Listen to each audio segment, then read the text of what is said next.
Hey there guys, Cedrus here. What I've noticed from my Bloodborne videos is a lot of people generally watch the boss fights, so instead of doing a full-on playthrough for Dark Souls, I figured I'd just go ahead, focus on the boss fights and show you guys how I deal with them.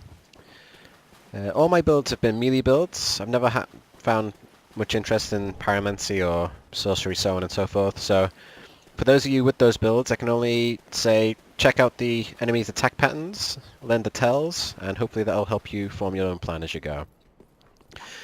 Now this first boss is really straightforward. Doesn't punish too much. He is actually parryable, and all of his attacks are pretty obviously telegraphed, so you're going to see them coming. So keeping that in mind, I'm just going to trundle on straight through to the boss, get that out the way, and show you guys some cool items as we go. One item in particular is going to be really useful early on, which is the Covetous Silver Serpent Ring, which is going to give you extra souls when you have it equipped. And it's actually hidden away quite easily, and it's not meant to be accessible till later on in the game, but there is a sneaky way to get around it, which I shall show you as we go. Grab yourself a Titanite shard, do yourself a plunging attack, and we'll take this guy out. Okay, now the boss is that guy just over my right shoulder now. As always, there's multiple phases to a boss fight in Dark Souls. This guy has 2 phases.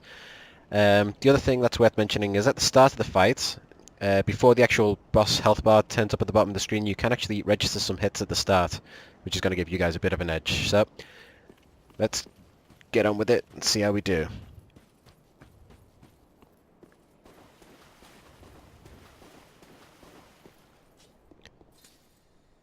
Okay, so as soon as we pull out the sword, we're free to start swinging.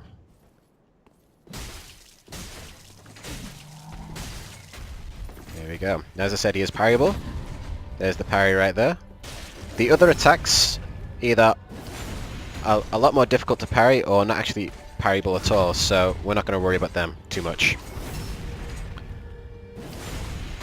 As you can see, I've hit this guy 4 times now, and he's already to half health.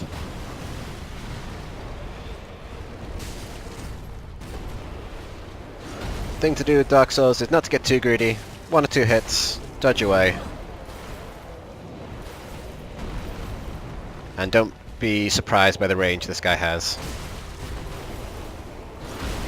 There we go.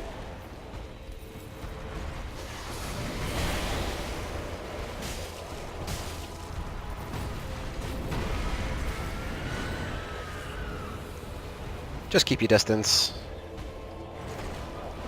Don't forget your shield if you have one. And job's a good one.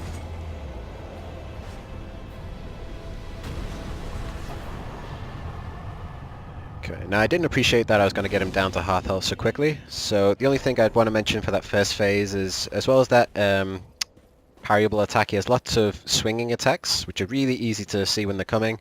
I don't think you can parry them, so I wouldn't worry trying to. Just bear in mind when to dodge, when to roll, and just always keep moving. Now I'm going to not explore this place too much, I'm just going to run straight through, show you guys where the Covetous Silver Serpent Ring is. So you basically want to run up these stairs here, run through this doorway here, and mild spoilers for those who don't want to know, you shouldn't be watching videos anyway, we're at Firelink Shrine. Gonna run up these stairs to the right, pop through this entryway here, up these stairs. Now, you can see this tree here, and this roof here. We are going to sneakily use the tree to get extra height and distance just to get onto that roof. There we go, first time's the charm. Now that we're on the roof, we're going to swing around to the right through this doorway here. We're going to go up this way here and get ourselves an Estus shard, which we use to upgrade our Estus flask. That circle in the middle here is our friend Pumper Rump, who you can trade items to get items in return. This here is our first invisible wall of the game, or illusionary wall, should we say. We drop down to the right, open the chest, and boom! Silver Serpent Ring. Job done. Okay guys, hope that was helpful for those who've had trouble with this boss or didn't know this ring's location, and we'll see you again for the next video really soon. Thanks again.